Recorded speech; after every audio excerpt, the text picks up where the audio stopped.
Nesse momento vamos usar o catecismo no domingo 41, vamos ouvir o ensino do catecismo acerca do 7º mandamento.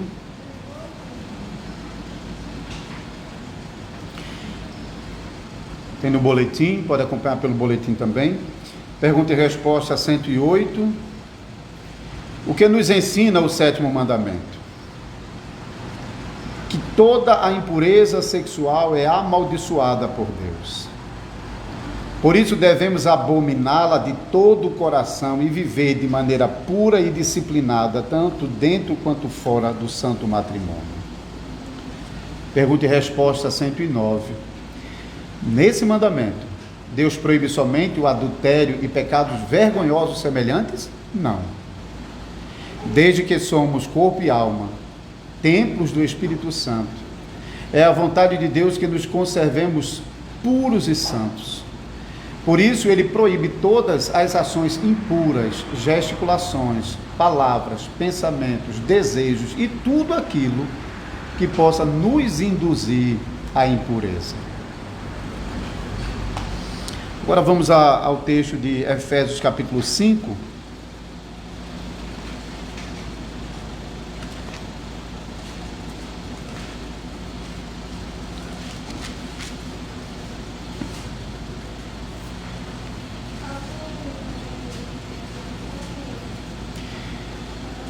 Meus 2 primeiros versículos, depois passaremos ao versículo 22 para concluir o capítulo. Efésios capítulo 5, versículos 1 e 2. Sede, pois, imitadores de Deus como filhos amados, e andai em amor, como também Cristo nos amou e se entregou a si mesmo por nós, como oferta e sacrifício a Deus em aroma suave. As mulheres sejam submissas ao seu próprio marido, como ao Senhor. Porque o marido é o cabeça da mulher, como também Cristo é o cabeça da igreja, sendo ele mesmo o salvador do corpo. Como também a igreja está sujeita a Cristo, assim também as mulheres sejam em tudo submissas ao seu marido. Maridos, amai vossa mulher, como também Cristo amou a igreja e a si mesmo se entregou por ela, para que a santificasse, tendo-a purificado por meio da lavagem da água pela palavra, para a apresentar a si mesmo, igreja gloriosa, sem mácula, nem ruga, nem coisa semelhante, porém santa e sem defeito. Assim também os maridos devem amar a sua mulher como ao seu próprio corpo. Quem ama a esposa, a si mesmo se ama, porque ninguém jamais odiou a própria carne, antes a alimenta e dela cuida, como também Cristo o faz com a igreja, porque somos membros do seu corpo. Eis porque deixará o homem a seu pai e a sua mãe, e se unirá à sua mulher, e se tornarão os dois uma só carne. Grande é esse mistério, mas eu me refiro a Cristo e à igreja. Não obstante vós, cada um de per si, também ame a própria esposa como a si mesmo, e a esposa respeite ao marido. Agora vamos ao texto de Gênesis capítulo 3.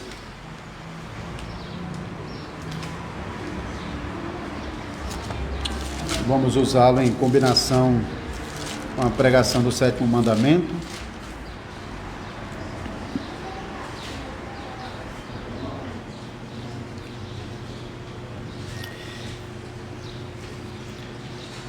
Mas a serpente, mais sagaz que todos os animais selváticos que o Senhor Deus tinha feito, disse à mulher: é assim que Deus disse? Não comereis de toda a árvore do jardim? Respondeu-lhe a mulher: do fruto das árvores do jardim podemos comer, mas do fruto da árvore que está no meio do jardim, disse Deus, dele não comereis, nem tocareis nele, para que não morrais. Então a serpente disse à mulher: é certo que não morrereis, porque Deus sabe que no dia em que dele comerdes, se vos abrirão os olhos, e como Deus, serei conhecedores do bem e do mal. Vendo a mulher que a árvore era boa para se comer, agradável aos olhos, e árvore desejável para dar entendimento, tomou-lhe do fruto e comeu, e deu também ao seu marido, e ele comeu. Abriram-se então os olhos de ambos, e percebendo que estavam nus, coseram folhas de figueira, e fizeram cintas para si. Quando ouviram a voz do Senhor Deus, que andava no jardim pela viração do dia, esconderam-se da presença do Senhor Deus, o homem e a mulher, por entre as árvores do jardim. E chamou o Senhor Deus ao homem e lhe perguntou: onde estás? Ele respondeu: ouvi a tua voz no jardim, e porque estava nu, tive medo e me escondi. Perguntou-lhe Deus: quem te fez saber que estavas nu? Comeste da árvore de que te ordenei que não comesses? Então disse o homem: a mulher que me deste por esposa, ela me deu da árvore, e eu comi. Disse o Senhor Deus à mulher: que é isto que fizeste? Respondeu a mulher: a serpente me enganou, e eu comi. Então o Senhor Deus disse à serpente: visto que isso fizeste, maldita és entre todos os animais domésticos, e o és entre todos os animais selváticos, rastejarás sobre o teu ventre e comerás pó todos os dias da tua vida. Porém, inimizade entre ti e a mulher, entre a tua descendência e o seu descendente. Este te ferirá a cabeça e tu lhe ferirás o calcanhar. E a mulher disse: multiplicarei sobremodo os sofrimentos da tua gravidez. Em meio de dores darás à luz filhos. O teu desejo será para o teu marido, e ele te governará. E a Adão disse: visto que atendeste à voz de tua mulher, e comeste da árvore que eu te ordenara não comesses, maldita é a terra por tua causa. Em fadigas obterás dela o sustento durante os dias da tua vida. Ela produzirá também cardos e abrolhos, e tu comerás a erva do campo. No suor do rosto comerás o teu pão, até que tornes a terra, porque dela fostes formado. Porque tu és pó, e ao pó tornarás. E deu o homem o nome de Eva, a sua mulher, por ser a mãe de todos os seres humanos.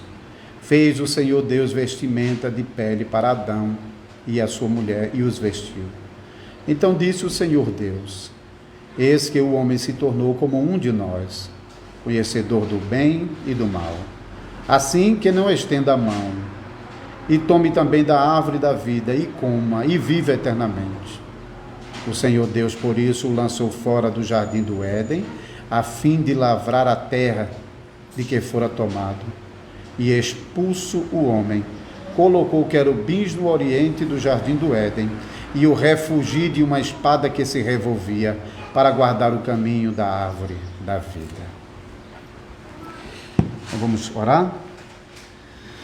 Senhor Deus, pedimos a tua bênção sobre a leitura da tua palavra e sobre esse momento quando a tua igreja receberá a pregação dessa palavra, nos instruindo acerca do 7º mandamento. Que o Senhor possa preparar os nossos corações para recebermos a tua palavra com alegria, com entendimento e com disposição para viver em obediência ao teu santo mandamento. Concede-nos essa graça, não somente a nós aqui, mas nas igrejas de Jesus Cristo, onde a pregação estiver sendo transmitida à tua igreja nessa manhã de domingo. Abençoa os nossos irmãos e irmãs que não podem estar aqui conosco. Agracia-os também com esta palavra que estão ouvindo por meio da transmissão desse culto. E a todos os visitantes que eventualmente estejam acompanhando também esse momento de pregação. Nos abençoa, em nome de Cristo Jesus. Amém.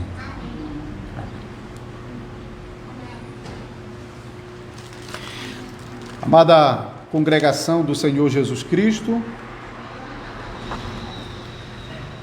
Nós hoje vamos estudar sobre a relação do sétimo mandamento com o pecado dos nossos primeiros pais, Adão e Eva, como a gente vem fazendo a cada domingo. O sétimo mandamento ensina sobre a pureza sexual dentro e fora do casamento, condenando todo tipo de impureza, mas também ensina não somente sobre a impureza sexual, mas sobre a proteção e a pureza do casamento em si, todos os aspectos do casamento. Qual foi então o pecado que Adão e Eva cometeram contra o sétimo mandamento?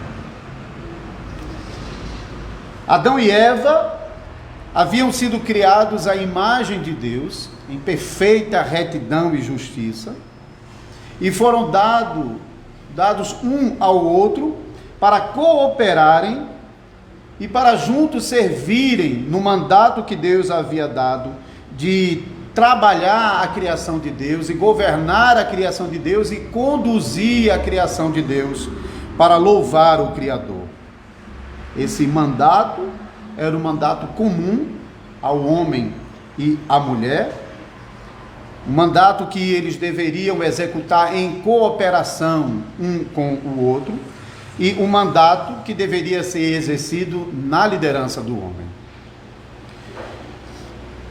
E como parte do mandato que os nossos primeiros pais receberam, eles também receberam a bênção de gerar muitos filhos para a glória de Deus. E nós lemos especialmente sobre esse mandato em Gênesis capítulo 1, versículo 26 a 28. Também disse Deus: façamos o homem à nossa imagem, conforme a nossa semelhança. Tenha ele domínio sobre os peixes do mar, sobre as aves dos céus, sobre os animais domésticos, sobre toda a terra e sobre todos os répteis que rastejam pela terra. Criou Deus, pois, o homem à sua imagem, a imagem de Deus o criou, homem e mulher os criou. E Deus os abençoou e lhes disse: sede fecundos, multiplicai-vos, enchei a terra e sujeitai-a. Dominai sobre os peixes do mar, sobre as aves dos céus e sobre todo animal que rasteja pela terra. E se você olhar no versículo 28, tem 3 palavrinhas que são usadas em combinação para enfatizar esse aspecto do mandato cultural, que é gerar filhos para dominar sobre a criação de Deus. Então, sede fecundos, multiplicai-vos, enchei a terra. São 3 verbos realmente que nos ensinam sobre o papel da geração de filhos no mandato cultural. Então, os nossos primeiros pais, Adão e Eva, deviam ter considerado direito esse mandamento, e sobretudo Adão, como cabeça da mulher. Adão tinha o dever de instruí-la e de protegê-la como a mãe de todos os seres viventes, como ele mais tarde vai designá-la. Volte ao versículo 20 e veja que o próprio Adão tinha consciência do que Eva seria e nomeou-a de acordo com esse aspecto como mãe de todos os seres viventes. O capítulo 3, versículo 20, e deu o homem o nome de Eva, a sua mulher, por ser a mãe de todos os seres humanos. O Adão tinha uma grande responsabilidade no cumprimento desse mandato e também no governo sobre a sua esposa, para que esse mandato fosse cumprido conforme o Senhor Deus havia ordenado. Mas Adão falhou no dever de instruir a sua esposa adequadamente e falhou em proteger a sua esposa de transgredir o mandamento do Senhor. Como nós já mencionamos em outras pregações, provavelmente Adão estava junto com Eva em todo o tempo da narrativa do capítulo 3. No final do versículo 6, quando nós lemos: tomou do fruto e comeu, e deu também ao seu marido, e ele comeu. O texto hebraico possui uma expressão aqui que não tem sido traduzida em português. Essa expressão, literalmente, lá está com ela. E, pelo contexto, uma das maneiras de traduzir essa locução no hebraico é traduzir como se fosse uma oração nominal, aquilo que a gente chama de oração sem verbo. Isso é muito comum no hebraico. Então, a tradução que algumas versões em português, agora de manhã mesmo, lendo na mesa, no café da manhã com a família, nós temos a edição contemporânea que incluiu exatamente dessa maneira, como se o final do versículo 6 indicasse: tomou-lhe do fruto e comeu, e deu também ao marido que estava com ela, e ele comeu. Essa não é a única possibilidade de tradução, mas é uma tradução viável, uma tradução que indica que o marido estava presente com ela e que essa presença pode realmente implicar em uma companhia durante todo o momento da narrativa. Então, considerando esse aspecto da presença de Adão durante todo o acontecimento,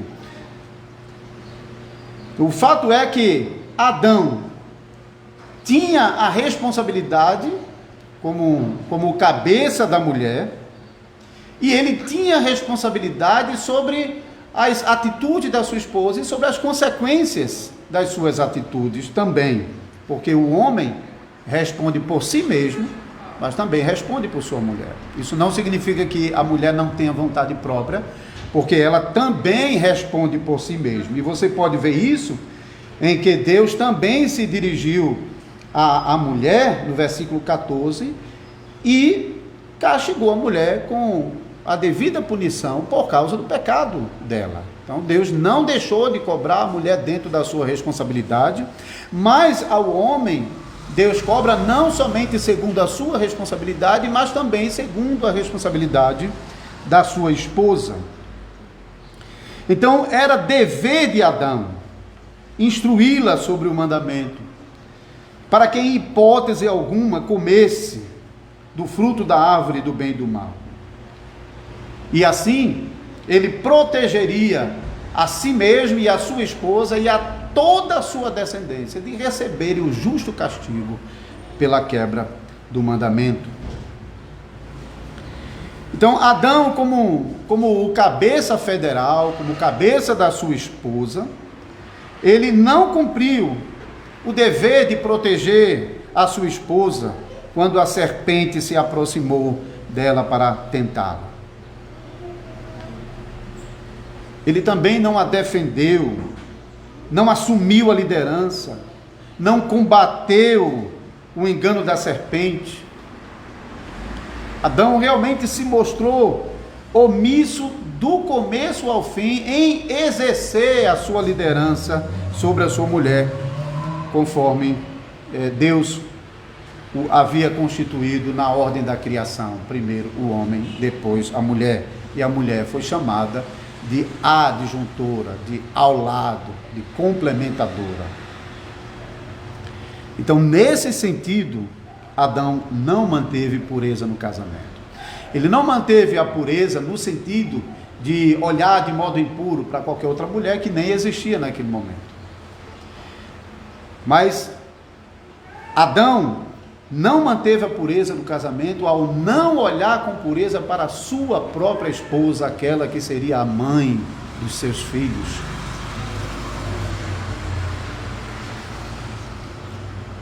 Eva também não manteve a pureza do casamento, quando desprezou a liderança do seu marido e avançou na direção da árvore do conhecimento do bem e do mal, para tomar uma decisão que não cabia a ela. Então, mais uma vez, não devemos pensar que o sétimo mandamento está tratando apenas as questões relacionadas com o sexo, com o desejo e com a prática sexual, mas se relaciona com todas as questões que estão incluídas no relacionamento entre marido e mulher, como também no nosso relacionamento com Deus. O catecismo, ele menciona apenas de passagem esse aspecto no início da resposta à pergunta 42, quando ele diz, pergunta e resposta 109, melhor dizendo, né? Desde que somos corpo e alma, templos do Espírito Santo, é a vontade de Deus que nos conservemos puros e santos. Então, o catecismo está claramente aplicando, não apenas no relacionamento marido e mulher, mas no nosso relacionamento com Deus, com Cristo, como esposa de Cristo. E nós não violamos o nosso relacionamento com Cristo simplesmente por olhar para um homem ou para uma mulher, mas por ser infiel à nossa submissão a Ele. Da mesma forma que Cristo seria infiel se nesse relacionamento Ele não fizesse aquilo que o mandamento exige de um homem para proteger, promover e conduzir a sua esposa até o destino final proposto por Deus. Então, nesse caso dos nossos pais, no capítulo 3, eles pecaram Adão pecou principalmente, quando ele negligenciou a sua vocação, a sua liderança, o seu compromisso, o seu dever de ser ativo nessa liderança para proteger a sua esposa e para promover a sua esposa, e deixou que a sua esposa assumisse essa liderança, tomando decisões que caberia a ele tomar. Então, o que nós observamos nesse episódio do capítulo 3 de Gênesis é que houve uma inversão dos papéis pelo ativismo da mulher e pela omissão negligente do homem. Isso é um problema que, infelizmente, continua afetando os casamentos até os dias de hoje. Casamentos onde as mulheres são muito ativas e roubam o papel do homem na liderança, e também, muitas vezes, até combinado com isso, a negligência e a passividade do homem em permitir que o seu trabalho seja realizado pela sua esposa.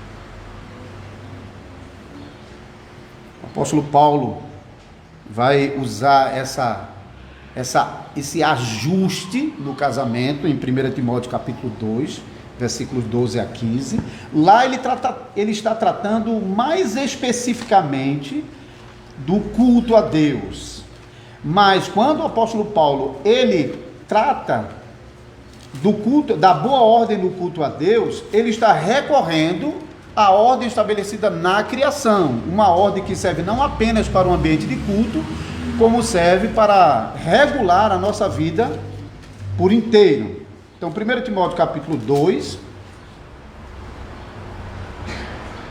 versículo 12 a 15, ele diz: "E não permito que a mulher ensine, nem exerça autoridade de homem. Esteja, porém, em silêncio, porque primeiro foi formado Adão e depois Eva. Adão não foi iludido, mas a mulher, sendo enganada, caiu em transgressão." Então, o pecado, de fato, começou com o engano de Eva, mas incluía a negligência do homem e a omissão do homem. "Todavia será preservada através da sua missão de mãe, se ela permanecer em fé e amor e santificação com seu bom senso." Essa preservação não fala sobre a salvação, mas sobre o papel dela. Ela corrige o seu papel quando ela deixa a liderança para o homem e cumpre a sua vocação primordial como a mãe de todos os seres viventes, como o próprio Adão havia nomeado. Então, assim como acontece no culto, da mesma maneira também na sua casa, a mulher deve seguir a liderança do seu esposo. ela não deve avançar para essa liderança, para assumir essa liderança, como o homem também não pode ser passivo, porque muitas vezes pode parecer cômodo para o homem que a mulher realize certas coisas que caberia a ele, e assuma certas responsabilidades que caberia a ele. Então, homem e mulher são chamados a cumprirem os seus papéis com todo o zelo, para não provocar a ira de Deus e receberem sobre si os justos castigos. O homem falhou mais uma vez, depois de ter sido negligente e passivo em assumir a sua responsabilidade na liderança e assim proteger a sua esposa de quebrar o mandamento e de trazer sobre si mesmo e sobre toda a descendência o dano que acabou sendo efetivado. O homem também pecou quando ele negou a sua responsabilidade sobre a mulher diante do Senhor, apontando para o culpado. Versículo 12 deste capítulo 3. Então disse o homem: a mulher que me deste por esposa, ela me deu da árvore e eu comi. Mas o homem sempre será responsável pela sua esposa. As ações da sua esposa sempre serão cobradas dos homens. Eles foram colocados como cabeça delas. Eles respondem por ela diante de Deus.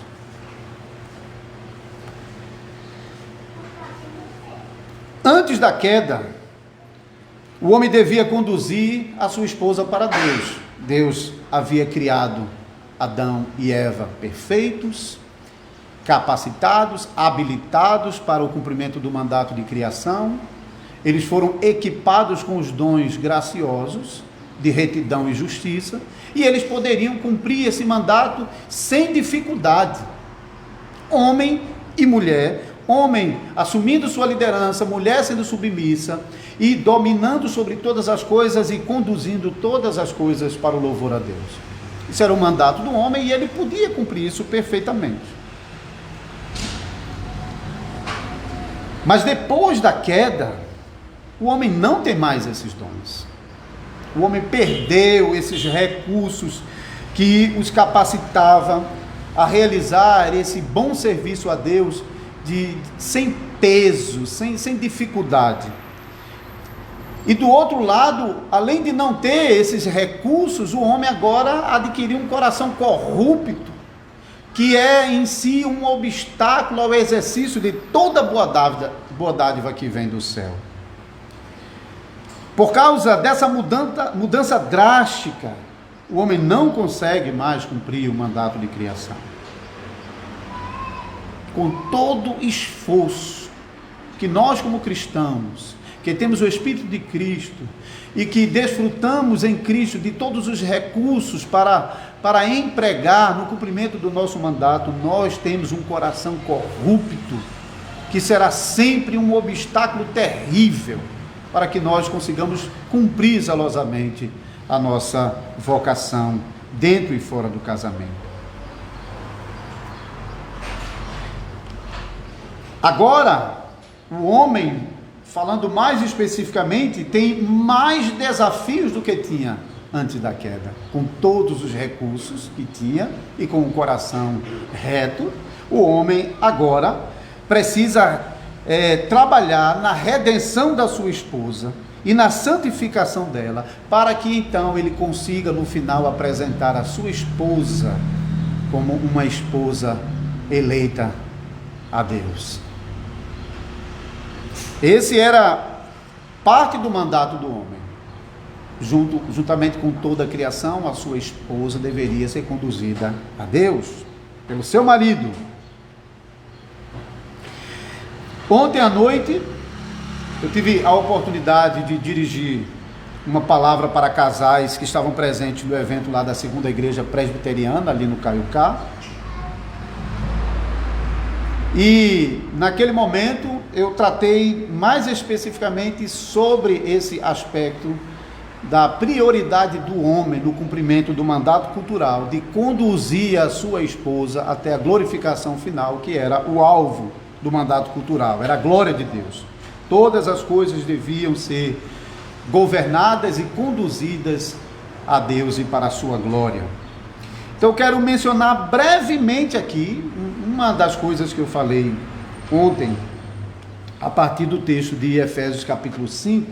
Então vamos voltar ao texto que nós lemos no começo.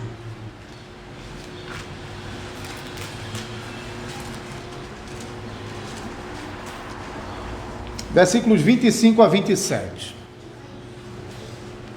Maridos, amai vossa mulher, como também Cristo amou a igreja e a si mesmo se entregou por ela, para que a santificasse, tendo-a purificado por meio da lavagem da água pela palavra, para a apresentar a si mesmo igreja gloriosa, sem mácula, nem ruga, nem coisa semelhante, porém santa e sem defeito.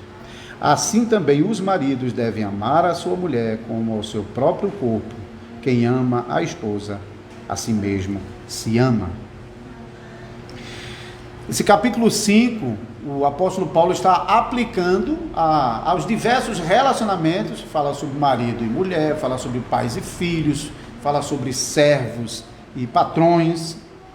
E ao aplicar a obra de Cristo a esses múltiplos relacionamentos que nós encontramos, especialmente esses versículos apresentam um programa que Cristo realizou em favor da sua igreja.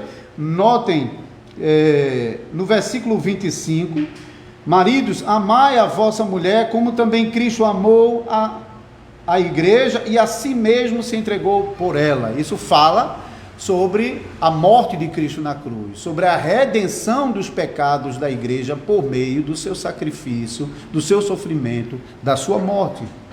Cristo redimiu uma igreja para si.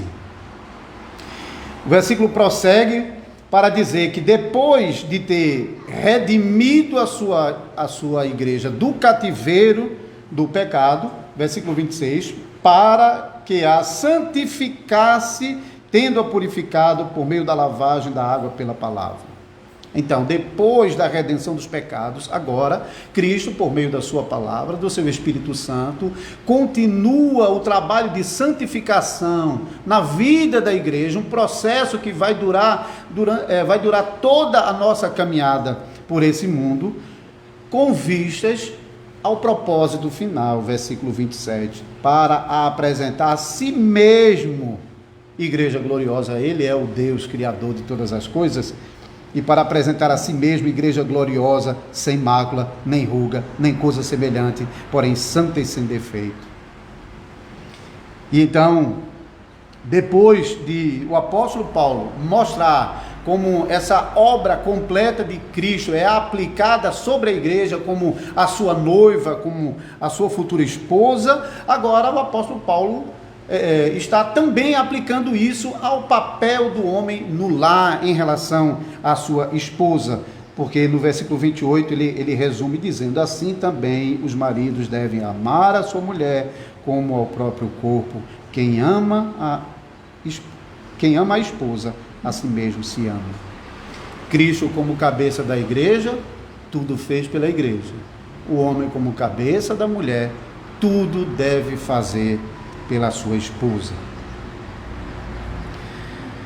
Então, nosso Senhor Jesus Cristo, ele cumpriu o 7º mandamento não somente quando ele resistiu a todo tipo de tentação para desejar, para olhar, para gesticular ou para praticar qualquer ato sexual que fosse contrário ao 7º mandamento. Mas Cristo também cumpriu o 7º mandamento quando ele honrou a sua posição como marido e como cabeça da igreja, ao ponto de ele decidir sofrer e morrer para redimir a sua esposa do cativeiro do pecado e da condenação. E Cristo, por amor à igreja que ele havia conquistado com o seu próprio sangue, ele envia o seu Espírito Santo e a sua palavra para, por meio desses instrumentos benditos, ele pudesse santificar, lavar, purificar e desenvolver a igreja em sua vocação como noiva de Cristo. E assim, que ele pudesse, no final, apresentar a Deus, a si mesmo, uma igreja completamente desenvolvida, a sua plena santidade, sem mancha, perfeita, sem ruga. Esse é o dever do homem no casamento.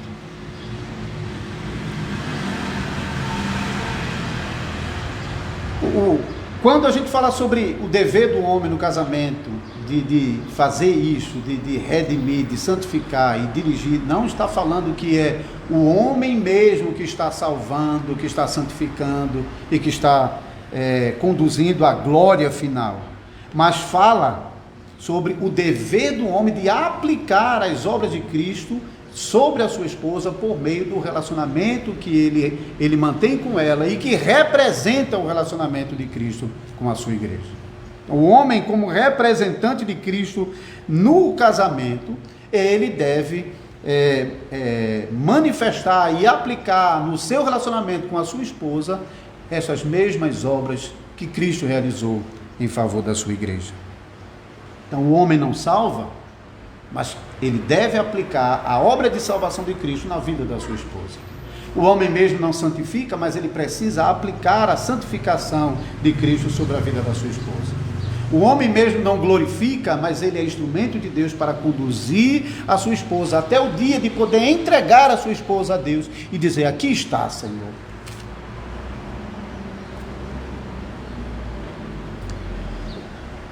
Então o homem deve estar pronto no cumprimento desse dever sagrado de redimir, santificar e conduzir a glória final, deve estar pronto a sofrer e morrer pela sua esposa.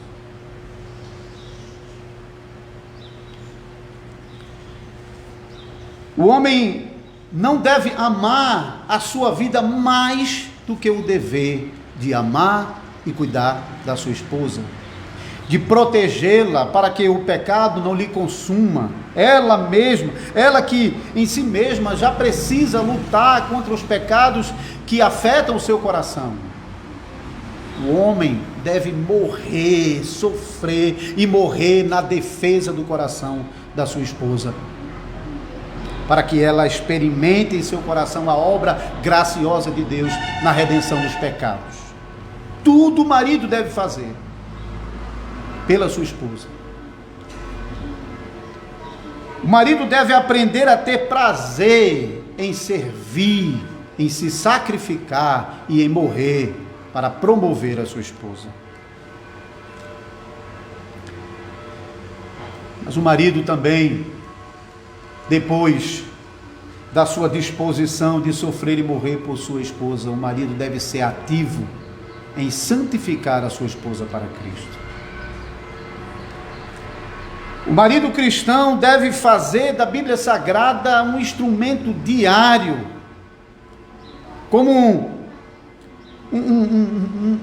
um martelo e um escopo na mão de um escultor. Assim, o marido deve usar a palavra de Deus diariamente para quebrar o coração duro e para transformar dia após dia a vida da sua esposa, de maneira que ela possa provar dessa obra graciosa de santificação, de purificação, de progresso espiritual no cumprimento da sua vocação como serva de Cristo, como esposa e como mãe. Cabe ao marido trabalhar ao custo de sua própria vida para que a mulher se desenvolva em suas vocações. O marido não deve exigir, mas deve trabalhar para que a esposa consiga fazer isso.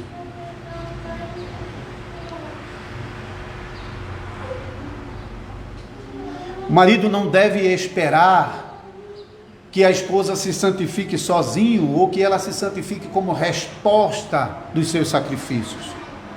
Porque Cristo não esperou por nossa resposta, Cristo saiu ao nosso encontro. E quando Cristo nos chama à santificação, Ele nos chama a nos exercitarmos e provarmos da obra graciosa de santificação que Ele está operando em nosso coração. As nossas esposas devem reagir, sim, mas não como uma resposta ao meu pedido, à minha exigência, à minha cobrança de que ela se mostre melhor. Mas ela deve reagir ao trabalho amoroso que eu, como esposo, estou fazendo para que ela experimente esse crescer diário na vida cristã.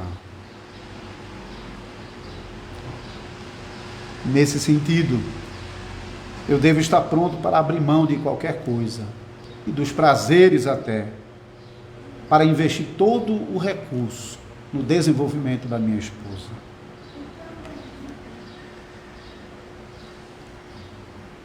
E com a graça de Deus, estando pronto a dar a minha própria vida pela minha esposa e a usar todos os recursos para santificá-la, usando diariamente a palavra de Deus e a oração para, juntamente com ela, desenvolvermos nela as suas vocações, assim eu possa alcançar o alvo final do mandato, que é conduzir a minha esposa até Deus.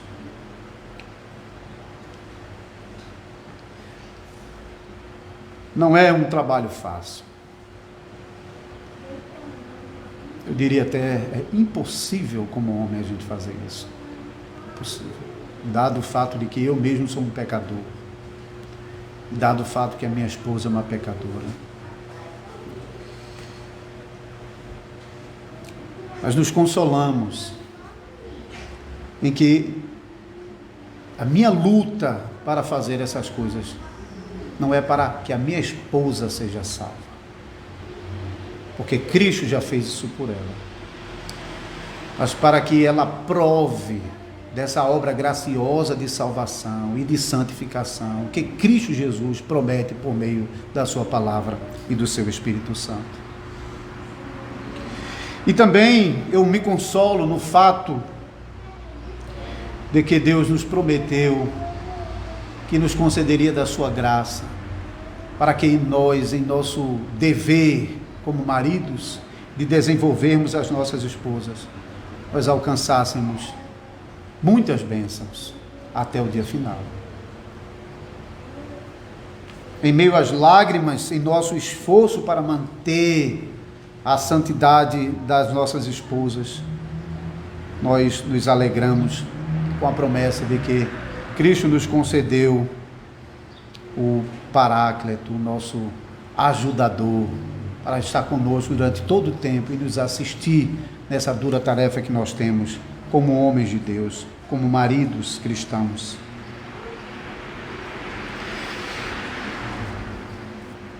Mulheres, honrem os seus maridos, ajude-os, lutem contra a tendência natural do coração de querer usurpar o lugar dos seus maridos na liderança do lar.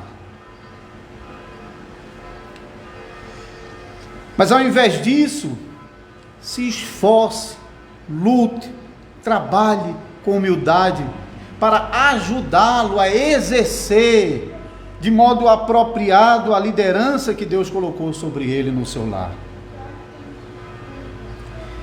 Sirvam aos seus maridos, para que o seu trabalho duro seja aliviado com o auxílio da sua esposa, com a sua sabedoria, com o seu zelo, com sua humildade. Não se coloque diante do seu marido como um adversário, como um competidor.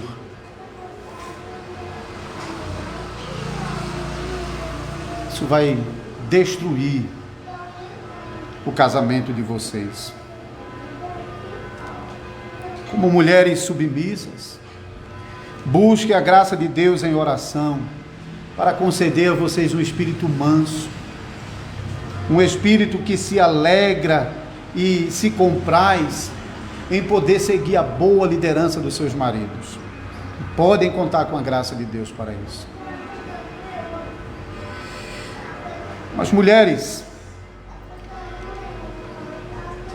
saibam que a posição de vocês no lar e a maneira como vocês exercem essa posição como esposa e ajudadora dos seus maridos serão um exemplo poderoso para os filhos de vocês que estão crescendo no ambiente do lar. Eles têm sido instruídos aqui no culto com a palavra de Deus e têm ouvido sobre essas coisas aqui. E quando os nossos filhos chegam em casa e eles podem ouvir da boca dos seus pais, particularmente do seu pai, sobre o modo como Deus estruturou o lar e como Deus quer governar o lar. E quando os nossos filhos podem ver na atitude da sua mãe um serviço voluntário e submisso, na preservação dessa estrutura que Deus estabeleceu para o lar, não tenha dúvida que essa estrutura servirá como instrumento poderoso para formar o caráter dos nossos filhos, o caráter cristão dos nossos filhos. E não tenham dúvidas, irmãs, que vocês vão experimentar muitas bênçãos da parte do Senhor, se vocês forem zelosas a se manterem em sua posição como esposas, não procurarem usurpar a posição dos seus maridos, e também aceitar humildemente a tarefa maravilhosa de servir no cumprimento do mandato de criação, ao se colocar ao lado do seu esposo e ajudá-lo na tarefa dura que ele tem pela frente, de liderar a sua casa e de conduzi-la aos pés de Cristo. Uma tarefa dificílima.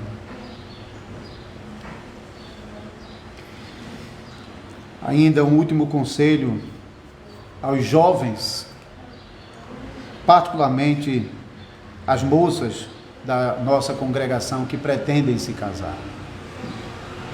E parece que Deus está nos testando com isso, porque está nos dando mais moças do que rapazes. Não sei que consequências isso pode ter para nós um dia. Talvez assistir essas moças indo embora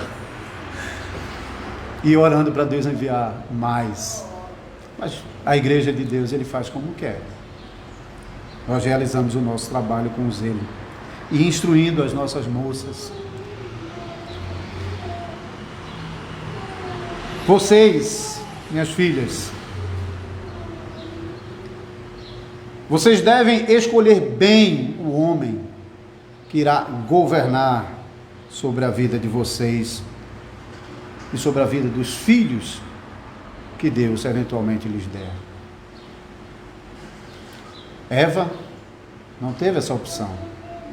Ela recebeu Adão como seu marido.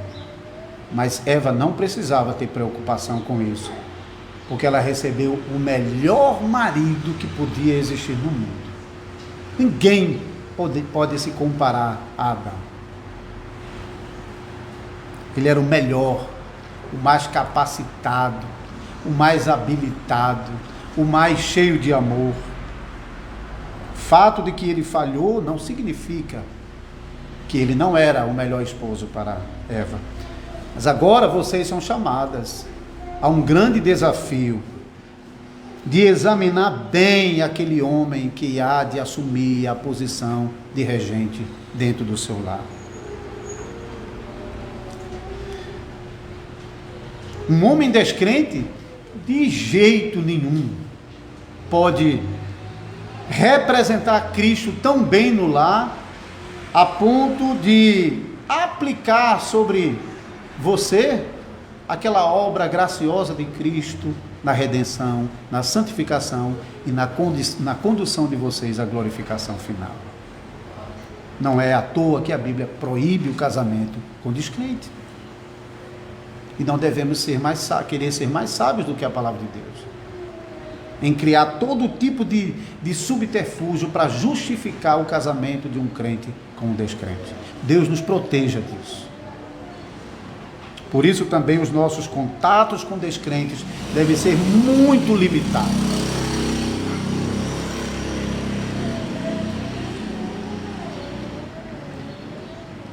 Mas Mas não é apenas com descrentes que vocês devem ter cuidado. Mas vocês devem ter cuidado também com crentes que se mostram muito fracos e cujo testemunho de vida já tem demonstrado dentro da sua própria casa, no relacionamento com seus pais, tantas fraquezas, que dificilmente ele conseguirá liderar vocês de um modo bíblico e como um homem verdadeiramente cristão deve fazer. Isso pode ser consequência de um lar que infelizmente já não tinha essa estrutura para prepará-lo para as responsabilidades que ele haveria de exercer um dia, como também pode ser uma demonstração clara de um coração que ainda não é convertido a Deus, não obstante estar no meio da comunhão dos santos.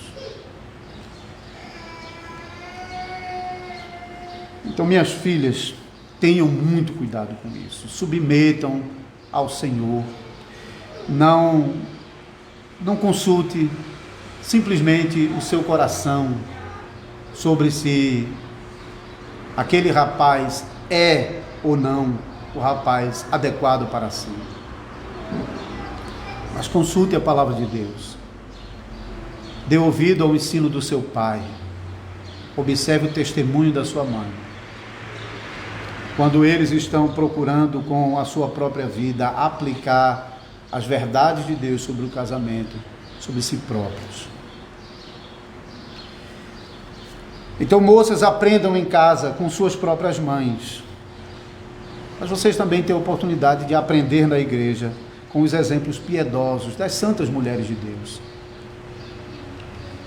Aprendam com sua mãe, aprenda também com as santas mulheres de Deus, a viver uma vida de submissão piedosa e amorosa ao seu esposo, como se estivesse servindo ao próprio Deus.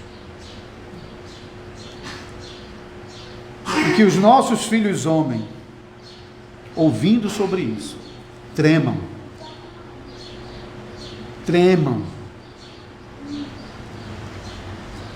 não sejam apressados em assumir um compromisso de casamento como se o casamento fosse meramente um recurso para satisfazer a sua própria vontade, e no qual ele pudesse exercer o seu poder, o seu domínio e impor as suas opiniões. Tremam, porque como os representantes de Deus na liderança do seu lar, saiba que a responsabilidade é dupla e a cobrança de Deus sobre vocês também será dupla. Vocês respondem por vocês mesmos, mas também respondem por suas esposas.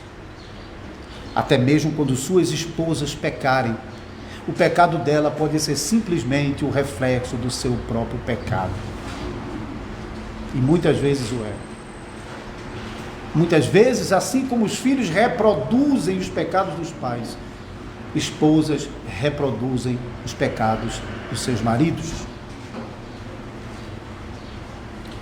Aprendam hoje que vocês não poderão apontar para as suas esposas como culpado pelo fracasso dos seus casamentos. Mas vocês devem chamar sobre si mesmos a responsabilidade por qualquer dano que o casamento de vocês vier a sofrer. E eu estou dizendo isso com ênfase porque eu quero que você trema.